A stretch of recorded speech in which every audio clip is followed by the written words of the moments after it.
आज हम जानेंगे वाटर बॉडीज यानी पृथ्वी पर पाए जाने वाले विभिन्न जल निकायों के बारे में।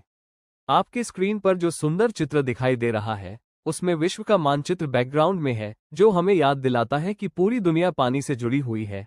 पृथ्वी की लगभग 71% सतह जल से ढकी हुई है। इन्हें हम वाटर बॉडीज कहते हैं। सबसे पहले बात करते हैं ओशन यानी महासागर।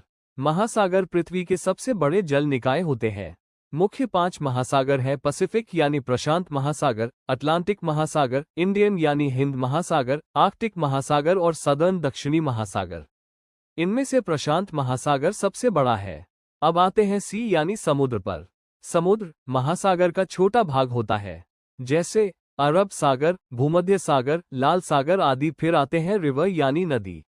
नदी एक बहता हुआ जल निकाय है। भारत की प्रमुख नदियां हैं गंगा, यमुना, ब्रह्मपुत्र। विश्व की प्रसिद्ध नदियों में नील और अमेजन शामिल है। इसके बाद आता है लेक यानी झील।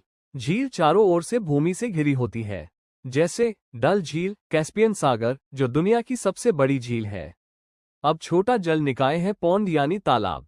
गांवों में पाए जाने वाले छोटे जल स्रोत तालाब कहलाते हैं। चित्र में आप ग्लेशियर यानी हिमनद भी देख सकते हैं। ये जमे हुए बर्फ के बड़े भाग होते हैं और मीठे पानी का बड़ा स्रोत है।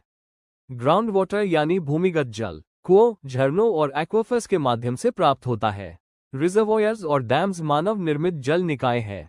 और अंत में जानते हैं वाटर साइकिल जल चक्र के बारे में, जिसके 4 मुख्य चरण हैं: इवेपोरेशन, कंडेंसेशन, प्रेसिपिटेशन और कलेक्शन। इसी प्रक्रिया से पृथ्वी पर जल संतुलन बना रहता है। जल चक्र पृथ्वी की सतह पर, उसके ऊपर और नीचे जल के लगातार घूमने की प्रक्रिया है। यही प्रक्रिया पृथ्वी पर जल संतुलन बनाए रखती है। फिर देखते हैं इवेपोरेशन यानी वाष्पीकरण। जब सूर्य की गर्मी से समुद्र, नदी और झील का पानी भाप में बदल जाता है, उसे वाष्पीकरण कहते हैं। कंडेंसेशन यानी संघनन। जलवाष्प ऊपर जाकर ठंडी होती है और बादल बनाती है। प्रेसिपिटेशन यानी वर्षा। जब बादल भारी हो जाते हैं तो पानी वर्षा, हिम या ओलों के रूप में गिरता है।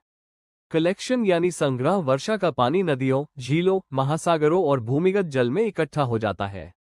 धन्यवाद।